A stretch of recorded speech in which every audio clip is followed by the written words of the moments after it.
کیا ریڈیو کے تھرو ہم لوگوں کو ایجوکیٹ کر سکتے ہیں؟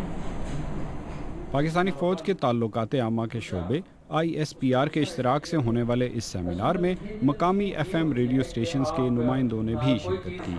منتظمین کا کہنا تھا کہ ریڈیو ہو، ٹیلی ویژن یا اخبارات، پاکستانی میڈیا میں ذمہ داری اور معاشی اقدار میں مثبت تبدیلی لانے کی کوشش کا رجحان اور خواہش پیدا کرنے کی ضرورت ہے۔ ہمارے معاشرے میں جو عدم برداشت ہے، جو تشدد کا ایک لہر ہے، وائلنس جس کو کہنا چاہیے، اب اس سلسلے میں مختلف سطحوں پہ بات ہوتی ہے کہ اس کے لیے کیا کیا جاتا ہے، یعنی معاشرے میں ہر طبقہ اس کے لیے کیا کردار ادا کرے تاکہ ہم اس سلسلے میں جو ہے برداشت کے کلچر کو بڑھا سکیں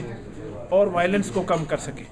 اس میں سوچا گیا کہ اس میں سب سے بڑا کردار جو ہے نا براڈ کاسٹرز کر سکتے ہیں۔ پاکستان میں ریڈیو اور خاص طور پر FM ریڈیو کتنا مؤثر ہے؟ معاشرے میں مثبت تبدیلی لانے کے لیے یہ میڈیا کیا کردار ادا کر رہا ہے اور ملک میں شدت پسندی اور عدم برداشت کے بڑھتے ہوئے رجحان کو روکنے میں اس میڈیا کو کس طرح استعمال کیا جا سکتا ہے؟ یہ وہ نکتہ تھا جو دن بھر جاری رہنے والے سیمینار کے دوران ملک کے طول و عرض سے آئے تعلیم اور سماجی شعبے کے ماہرین کے درمیان موضوع بحث بنا رہا۔ بعض ماہرین نفسیات اور سماجی مضامین کے اساتذہ کا کہنا تھا کہ پاکستان میں ٹیلی ویژن اتنا طاقتور ہو گیا ہے کہ صوتی میڈیا کے زیادہ مؤثر ہونے کے امکانات کم ہوتے جا رہے ہیں۔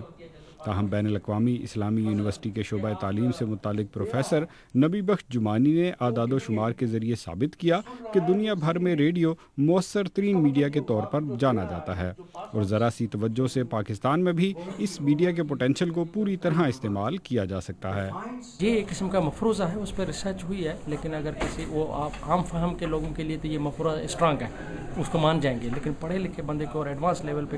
پروفیشنل لیول پہ جائیں گے کہ وہ ریڈیو کے پوٹینشیلز کو اچھی طرح سمجھتا ہے اور ہمارے معروضی حالات اور ہماری گراؤنڈ ریئلٹیز کو دیکھے گا، اقتصادی، معاشی، سیاسی مسائل کو دیکھے گا، تو وہ مان جائے گا کہ ریڈیو بڑا اسٹرانگ ہے اور آسان ہے، آسانی چلا دیا جا سکتا ہے۔ پروفیسر احمد خان ڈیرہ اسماعیل خان سے آئے تھے۔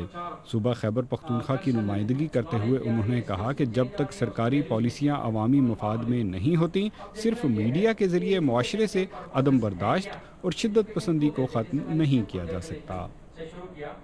افسوس یہ ہے کہ جب ڈرون حملے ہوتے ہیں، میں ان کی سائیڈ نہیں لے رہا، نہ ہی میں انہیں سپورٹ کر رہا ہوں، لیکن ایک عام سا سوال جب ذہنوں میں ابھرتا ہے، عام معاشرے میں بیٹھ کر بات ہوتی ہے، جب ڈرون حملے امریکہ کی طرف سے ہوتے ہیں، انہیں کھلی اجازت ہے